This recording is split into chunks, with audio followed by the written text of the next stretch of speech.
Soxo noo def. waaw Asma Adja. yaa ngi am jàmm. waaw maa ngi am jàmm bu baax bu yàlla doole ma jël macha allah maa ngi lay ziar bu wér a wér ci tey jile ci àllarba ji di la jox sa yéeguwaay di ziar tamit Rokhaya Dieng bëgg ceeb madame Cissé ziar naa leen yéen tamit ñiy teewlu saa su nekk duma taay di ko wax ndax doole jën ndox yéen ñu dooleel ñuy topp programme des médias bi yëpp rawatina seen émission préférée suba teel di leen ñaanal jàmm ju sax dàkk ci kanam tuuti rek ñu wéyal. Aïcha mi ngi noonu kii di madame Cissé Rokhaya Dia maa ngi koy ziar moom itam noo def. di la delloo ziar Asma si suba teel nduru na lu neex de. waaye yow zedd rek. zedd rek zedd daal. waaw kay ñu ba tey baax na nuyu soxna Fall bu baax a baax Fall Ndiaga waaye tamit di nuyu képp koo xamante ne yaa ngi seetaan actuellement fépp waaye mën ci nekk di ñu seetaan ndax gis nañ ni da ngeen ñuy bëggee lu bëree bëri programme Sen TV du ngeen ci raté benn waaye tam bi nga xamante ne moom moo leen saf muy suba teel émission matinale bi nga xamante ne moo leen di yee di leen informer waaye tamit di leen indi lépp li nga xamante ne moom ngeen soxla ci wàllum astuce ak yeneen fii lay amee ci suba teel bu leen koy raté benn yoon yor leen seen téléphone portable wala ngeen jàkkaarloog seen télé. Très bien en tout cas pour le clip Baobab ñu ëpp ci orchestre bi dem nañu yal na yàlla yërëm leen te xare leen àjjana. jéggal leen itam seen ay bàkkaar te oyofal suuf seen i kaw mi ngi noonu ku ci mel ni Ndiouga Dieng ku ci mel ni Issa Sissoko Artiso moom moo nekk le guitariste moom tamit dem na di ñaan yàlla mu kii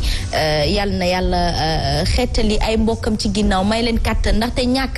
ba saa yoo ko xalaatee day beesaat ci yow. surtout nag waajur wala frère wala mbokk daal bu jege. ki nga xamante ni moom moo di guitariste et avocat oui récemment moom moo dem moom moo di Atizo mi ngi noonu di leen ñaanal yàlla rek yal na yàlla defal leen àjjanay firdawsi mi ngi noonu daal yàlla jéggal leen seen i bàkkaar kon nag soxna Fall laata ñuy dugg ci li nga xamante ni moom moo di suñu éphéméride yi dañuy koy nuyu dalal ko moom Pa Ousmane. waaw. ku ko gobel.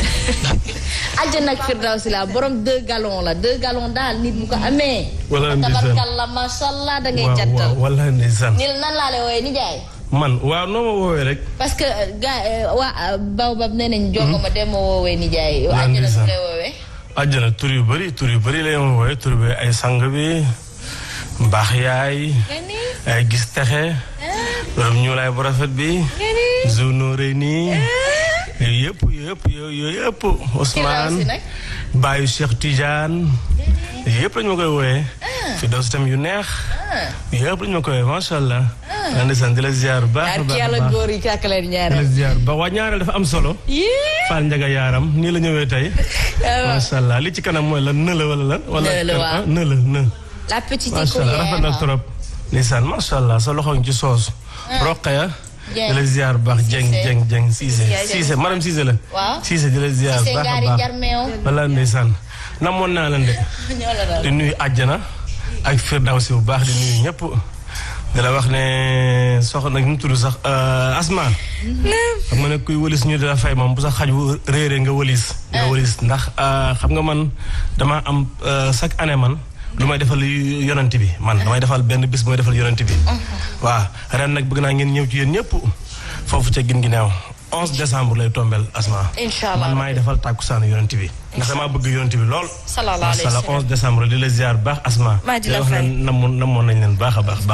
raw nañ la bu baax a baax. tey nag ñu toll ci le 10 novembre dañuy daal di dugg ci suñu ab éphéméride ginnaaw nuyonte yi ñu àddu ci atum 2003 waxtaanee décès à l'âge de 81 ans de Macky Gassama mu nekkoon ancien député maire de Fatick diggante 1974 1980 ba 1984 96 itam moom mu nekk ancien vice-président de l'Assemblée nationale et son décès il était à la tête de la chambre de commerce kon mi ngi noonu nataal yi xam naa la ñuy gën a soxla bu fekkee ni nit ñi waxtaane la bu ko defee ñu daal di xool seeni nataal 2004 buñ ci àddoo daal di waxtaane le décès aussi ba tey à l'âge de 60 morte 10 ans d'Elhadj Mor Mbaye mu nekkoon communicateur traditionnel doublé justement d'un comédien. Il a joué dans plusieurs dramatiques de la télévision et de la radio nationale dans la célèbre série Makhouredia Gueye, chauffeur de taxi diffusée dans les années 70. ba tey ñu descendi ci atum ci bésub 10 novembre waaye ci atum 2016 ce fut le décès à Dakar à l'âge de 71 ans de l'artiste chanteur tantôt annoncé Ndiouga Dieng, un ancien du célèbre orchestre Baobab de Dakar kon nag mu nekkoon aussi électricien de formation et natif de Rufisque. Dans une famille de griots, il avait servi à la police pendant des années en 1960. Il a aussi été conseiller municipal à Bargny, mais la musique fut sa passion. Il en a fait son gagne-pain et que tey jii nii yal na yàlla yërëm ko rek te xare ko àjjana oyofal suuf ci kawam may xolub muñ njabootam ba tey rek nee naa leen bu fekkee ne da ngay fàttaliku muy waajur wala di mbokk bu jege wala di borom kër bu wàccee liggéey saa yu ko fàttaliku demee ni dafa beesaat tàkk soxna Fall. Absolument Asma Hadija ndaxte nit bu fekkee dafa bokk ci yow bu demee rek day andi ak wéetaay ci seen diggante waaye li ci am solo rek mooy ñaan gi nga xam ne moo leen di fekk foofee ci bàmmeel bi ñu daal di tëdd kon ñu leen di bàyyi xel di leen bañ a fàtte di leen ñaanal mu di koo xam ne ràññee woon nañ ko bu baax a baax ci nga ko ni nga ko waxee ci orchestre Baobab waaye wax nga sànq Macky Gassama di fàttali rek ni moom la ñu dippee président Macky Sall moom mi nga xam ne mooy njiitu réew mi moom itamit nekkoon koo xam ne def na jalooreem laata rek muy wuy ji boroomam ni nga ko waxee rek nañ leen di sànni saa su nekk rek loo xam ne njariñ lay doon fekki leen foofu. amiin yaa rabbi Aïcha mi ngi noonu kon nag tey la procès Barth bi de Barthélémy Diaz. Je pense qu'on a une équipe qui justement se trouve au tribunal aujourd'hui et qu'à tout moment mën nañu interrompre émission bi dugg ndaxte l'actualité prime à l'approche Soxna Fall de ces élections locales. Après naam am na ñu ñuy wax ne ñoom procès bi biñ koy repousser ba le 10 novembre jàppaguñu woon datu élection locale yi ndaxte leeraguloon ci seen ay bopp mais bu fekkee ni dañu ko jël daal di wax ne moom mooy candidat wu Yewwi Askan Wi ci diggante ki nga xamante moom moo di Khalifa Ababacar Sall moom la tànn. Est-ce qu'il n'était pas plus judicieux de reporter justement peut-être son procès parce que ça peut être reportable? procès bi nag dafa yàgg boobu ba tey ñu ngi koy xaar dégg nañ li nga xamante ne Barthélémy Diaz moom la ci wax nee na cette fois-ci j'espère que ci la ñuy tëj procès bi pour de bon ndaxte boobu ba tey dafa yàgg ñu ngi koy repousser di ko repousser mais instant bi comme Asma ni nga ko waxee c'est pas le moment nit ñi dañuy préparer élection locale Barth nekk na candidat ñenn ñi donc ñeneen ñi aussi am nañ seeni candidat donc mënuñu bàyyi ba moment bi ñuy wax waxu procès franchement c'est pas le moment déglu nañ ko nag nee na nag kuy militant woom da nga ñëw nga soutenir ko xam naa ne tey ñëpp dinañ génn. Justement kon nag moom mi ngi noonu nee na itam du joxe dërëm ñooñu. ndaxte mbir mi nu mu fa tëddee mooy dafa gën a ndur ak légitime défense que leneen ak leneen kon nag yoon ñun dañoo wóolu suñu yoon te dañ koy war a bàyyi mu def liggéeyam et que waruñu ko tere benn yoon mu daal di présenté wu jongante googu nga xamante ni ci langum politique bi lañ leen di séntu dañ leen bàyyi ñu jongante en toute loyauté c'est important da ngay dem seen sëy nga gis dañu la koy jàngal à bas âge li moo tax suñu waajur yi dafa duñu jug ci sant gërëm leen ndaxte buñ la jaaralee ci ay discipline yu mel noonu Soxna Fall da ngay am éthique ak déontologie ak grandeur ndaxte sa adversaire waroo ko jàpp de dos te lii bu yàggi dafay nduroog jam nit ki de derrière daal di daw et pour moi c'est pour les lâches donc aujourd'hui voilà mën nga ko jàppee dëddoo mais na nekk ci loo xamante ni si bilan la booy teg mu leer naññ ndax askan wi kenn moomu leen xëy na boo liggéeyee lu ko jar wala nga wane lu ko jar ñoom kenn du leen tànnal ku leen di jiite te jàpp naa ni toll nañ ci jamono yoo xam ne esprit boobu may waxee dinañ fa toll jeunesse bi am nañu benn yeewute koo xamante ni si mi ngi ci ñoom ngir ñu changer seen i mentalité lu mu ci mën a doon Asma tey Barthélémy Diaz wax nga ko sànq on fait confiance à notre justice li leen war rek mooy tracer jaarale lépp ci yoon te loolee lañuy xaar ci ñoom ndax ñoom amuñu parparloo waruñu ko am en tout cas tey jilee Barthélémy génn na wax ñi nga xam ne ñoo fare beneen wàll génn nañu wax soulever benn révolte boo xamante ni si pourtant démb ñoo àndoon ak moom ñoo ko jàppale woon cautionné li nga xamante ni si jotoon na am ci digganteem voilà jotoon na am ci digganteem ak Ndiaga Diouf ndax lu mu ci mënti doon légitime défense bi nga xam ne moom la wax moom bu fekkee ne fee ni ñu ko nettalee woon ak li ñu wane woon noonu la demee da nga ko koy nangul quoi qu'on puisse dire ay nervi yu la fekk si sa biir fi ngay liggéeyee attaqué la buñ la waree rey nga jéngu rayee mais du tee tamit loi am na lu mu ci daal di tëral ñu mën koo topp ba mu daal di mat waaye c'était pas le moment de justement gasat loolu noonu ci moom voilà xam nga luy ñàkk yee fitna moo gën loo xam ne da koy yee ci réew moo xamante ni si gis nañ mois de mars li fi xewoon kenn rafetlu ko ku ci ne yooyu yàbb ci sa wàll ak ku ci ne noo ko gisee jàpp nañu ne bu élection jub si nga xam ne tension yi day soulevé wu mënoon nañoo éviter yenn yi ba mu jàll ñu doogoo nekkat ci yeneen mais bu fekkee ne dafa am benn caay-caay gu ci daal di rax ngir mën a nasaxal adversaire politique bu fekkee ne dafa tombé da koy nuru nag quoi qu'on puisse dire. Très bien kii di Alioune Tine moom nee na on a redemandé aux khalifes généraux de parler pour éviter un basculement justement pour faire allusion à li fi xewoon en mars xale yi ñoom nee na ñoo lànk ñoo bañ kenn dootul salfañe seen àq ak yelef te bu dee dañoo jël seen njiit ne dañu koy topp dañu koy te lu mel nii mi ngi bëgg a bëri fii et c'est un manque de grandeur notoire même bu dee dafay nduroo même bu dee gis nañ fi mbirum Ousmane Sonko en mars même bu dee et puis tombé la waral ay gaaf xale yi dañ leen tëjoon ay 3 mois ndax coronavirus génnuñu demuñu fenn xale yi ñu mat tombel boobu waral ay gaaf xale yi yëpp génn ñu mayaat politiquement beneen tonus ki nga xamante ni moom moo di Ousmane Sonko aujourd'hui ñu déggaat wàllum fisc ci waa des médias te gëm sa bopp njiitum des médias nekk foofu loolu bu yàggee ñoom dañuy daal di ànd ak cat boo xamante ne du ndoxu géej sax du leen mën a sang il faut qu'à un moment donné ils savent raison garder ba pare nag mbir mi bu amee sax ñu am grandeur ça ne coûte absolument rien ci mënta doon au président Macky Sall teg ci yoon loo xamante ni si même ñu indil fisc des médias wala ñu woolu Barthélémy Diaz nay nekk loo xam ne rek na am traçabilité mu nekk ci yoon doxal yoon mu bañ a nekk 2 poids 2 mesures parce que tamit dëkk bi am na yoon te ku fi nekk tamit dana la woo nga doxale yoon mais xam nga luñ dul nangu ci loo xamante ni si day nuru à chaque fois rek loo xam ne da ngay bëgg a nasaxal nit ki loolu lañ dul rafet justement Soxna Fall président Macky Sall suñu koy interpellé foofu c'est parce que moom moo toog en décembre ñun ñëpp ñoo ko seetaanandoo mu daal di wax ni dafa am ay dossiers yoo xamante daf si teg concam ndax mën na yëngal réew mi bu fekkee ni ñoo ngi dem ci jongante politique mu am ay adversaires politiques yoo xamante ne même bu fekkee ni dañu am ay contentieux avec la justice pour les Sénégalais tey il serait plus judicieux nga bàyyi leen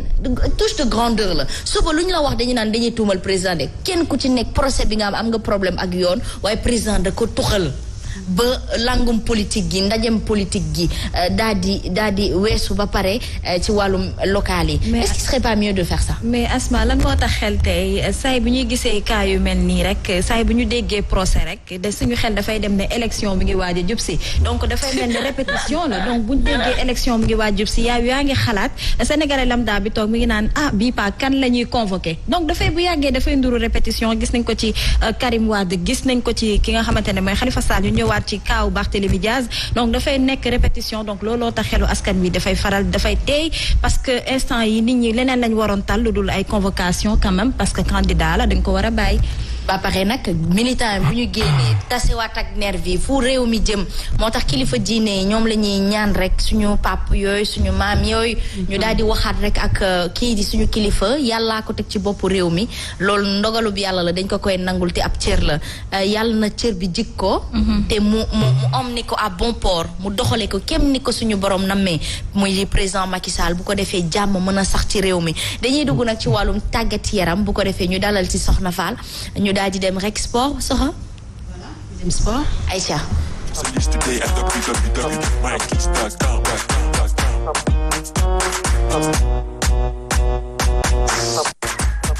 éliminatoire mondial 2022 les Lions dans les derniers réglages voilà suba lañu war a jongante suñu diggante ak Togo lay doon loolee tënku ci wàllu juróomeelu bëccëgu éliminatoire mondial Qatar 2022 gaynde yu Sénégal yi nag xam ngeen ni ña nga foofee ca Lomé nag démb nag 22 ci ñoom daal dinañuy tàggatu kii di Pape Gueye di jogante ca Marseille di ku yees yegsi na Boulaye Dia tamit yegsi na ci li ñu xamal ci ay xibaar bu ñu mënee gis image yi illustré li nga xam ne mooy kokoy Fati bu rek Casa Sport ñu woo ko gannaaw seeni jàng ba mu rek amee Covid loolu la ñu daal di xamal ëllëg la ñuy jongante kon jëm ci wàll wi kon groupe bi ci jamono ji ñi ngi au complet mën a amal seen séance ak arrivé ni ma ko waxee sànq Pape Gueye ak Boulaye Dia ci galop d'entraînement bu mercredi bi nag ñi ngi ko programmé ci stade Kégué foofee nga xam ne fa la ñu war a jongante nag ëllëg bu 19h jotee gannaaw Sénégal ak Maroc yi nga xam ne qualifié nañ ba noppi ci jëm ci barrage yi 8 places day des ngir barrage yi ñu war ko mën a xëccoo ci choc yi war a dox ci diggante Cameroun Côte d'Ivoire Ghana Afrique du Sud Algérie Burkina Faso ñu fàttali rek ni premier chaque groupe rek da ngay qualifié match barrage yooyu ñu ngi ko jàpp mois de mars prochain tirage bi dina am fukki fan ak juróom-ñett maanaam le 18 décembre bële ñu dëgmal di sargal tam ki nga xam ne moo leen di tàggat Aliou Cissé bokk ci ñi ni nominé ci 25 techniciens yi gën a aay ci àdduna bi yépp ñi nga xaarandi mbir mi fu muy mujjee. déedéet 25 techniciens. wala 29. 25 wala 29. 25. techniciens yu gën a aay. waaw ci la bokk ci ñun tànnagum ñuy xëccoo. Bon, c'est le Sénégal qui gagne, mais nous, on n'a pas encore de coupe pour en dire autant de Ayoum. Allez, on n'a pas de coupe, certes. C'est ce qui manque à l'équipe nationale du Sénégal. Et même dans ses choix, en général, il a toujours des conseils. Des conseils tout le temps. C'est pas pour critiquer, Sokhna Fall, mais l'un des meilleurs... waaw la lu mu si mën a doon nag xam nga trophée moom ni ma koy waxee chaque fois rek su amul da ngay jàpp ni li nga liggéey lépp day am lu des mais n'empêche que tamit Sénégal a une bonne équipe Sénégal ay éliminatoire moo xam mondial moo xam Coupe d'Afrique depuis quelques années quand même dafa régulière une équipe régulière la am Sénégal dafa am de grands noms du football ay la ñu xarañ ci wàllu àdduna bi ñu nekk ci équipe yu mag di fa jongante Aliou Cissé moo leen di coaché loolu tam day compter. mais mu ngi prouvé nag quand même. coupe bee ñëwagul rek. nañ ñaan mu gën a déglu comme ñi dañ koy la sant fàttewoon naa là elle prend parti hein est-ce que le jugement est neutre. mais c'est que damay ragal dafay demee xol Cissé boobu noonu Aliou Cissé ndax buy placer joueur yi damay ragal parfois da ciy demee xol ba far parfois mu xaw a juum tuuti mais quand même nag mu ngi avancé parce que tamit équipe bi comme ni ko soxna waxee équipe la ñu ngi football ñu ngi dem ba final donc loolu rek je crois que aussi nañu ñaan rek coupe bi ñëw. Aïcha c'est ça être convaincant et être convaincante justement je voulais que vous soyez convaincus du fait que il est l'un des meilleurs entraîneurs du monde pour moi et que touchi rek a des à quand l'audience des champions d'Afrique de sourds-muets l'attente est très longue Sokhna Fall. voilà xam nga sourds-muets yi Asma Hadija ñoo dem ci Coupe d'Afrique des Nations bi première édition gàddu ko. seen dikk boobaak léegi ñu ngi xaar le président de la République chef suprême de la nation président Macky Sall dalal leen ndaxte dalal bi day am solo ci ñoo xamante ni si xëy na métti woon na ci seenu digg Tassirou Diallo ak ñi mu àndal def ay jaloore foofee daal di xeex ca ndoxteel ga ba ci mujjantal ga ñu am yaakaar xëy na calendrier bu chargé la wala ordre de priorité mais ñu bëgg rek mu bàyyi leen xel ngir mën a honorer wala tam primer li nga xamante ni si mooy ay ndaanaan ay gaynde yu dem foofee ca Kenya wane seen bopp daal di fay représenter lu jëm ci drapeau national bi mu nekk loo xam ne Afrique àdduna yëpp waxtaane nañ ko gannaaw sacre boobee nga xam ne gaynde yu Sénégal yu nga xam ni ay sourds-muets lañ def nañu ko kon ba tey ñi ngi xaarandi audience bi ak le président de la République xëy na du yàgg dara dina ko boole ci lu jëm ci calendrier. mais Sokhna Fall moi je pense que ça ne devait même pas tarder. c'est-à-dire xëy na da ko fekk ci langum politique ñuy jublu ay local mais lii warul tarder xam nga lu tax. maa ngi gis sur internet ñu ne ndeysaan mais c'est bon c'est purement humour mooy que sénégalais bu jàppee ñàmburam lu mu bëgg da koy am te day dem nekk ci kanam mooy Eliman Lam quand il fait son geste et qu'aujourd'hui Meta de Facebook Mark Zuckerberg daal di ko jël fay ko xaalis bu takku pour mu defal ko bise ñii dem première édition ni nga ko waxee waxuñu dañoo liggéey donc aujourd'hui le président devrait justement leur accorder cette audience et c'est au président lui-même de demander à avoir cette audience avec eux et c'était pas à eux. digg na leen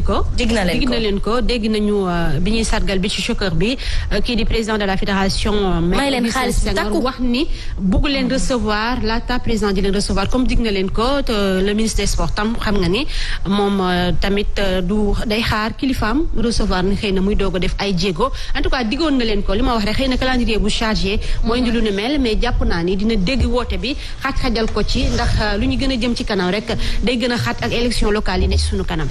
Aïcha mi ngi noonu CAN Cameroun les préparatifs qui se poursuivent moom la ñuy waxtaanee. voilà CAN Cameroun c'est pour bientôt le 6 janvier lay daal di commencé ci xibaar wax nañu ne ci ay recrutement jëm ci wàllu volontaires yi ci la ñu daal di toll ci jamono ji kon ña nga ca ngir waajal bu baax lu jëm ci wàllu woowee ndax benn détail rek duñu ko bàyyi ñu waxtaanee procédure octroi licence u club féminin yu CAF yi dina articulé wu ci ay critères lu jëm ci wàllu critère infrastructure critère administratif ak lu jëm ci personnel bi ak ay critères juridiques ak financiers loolu yëpp dinañ ci bàyyi xel ngir gën a suqaliwaat lu jëm ci wàllu football wu jigéen ñi confédération africaine de football loolee la bëgg jaarale ko ci FIFA ngir suqaliwaat foot féminin bi.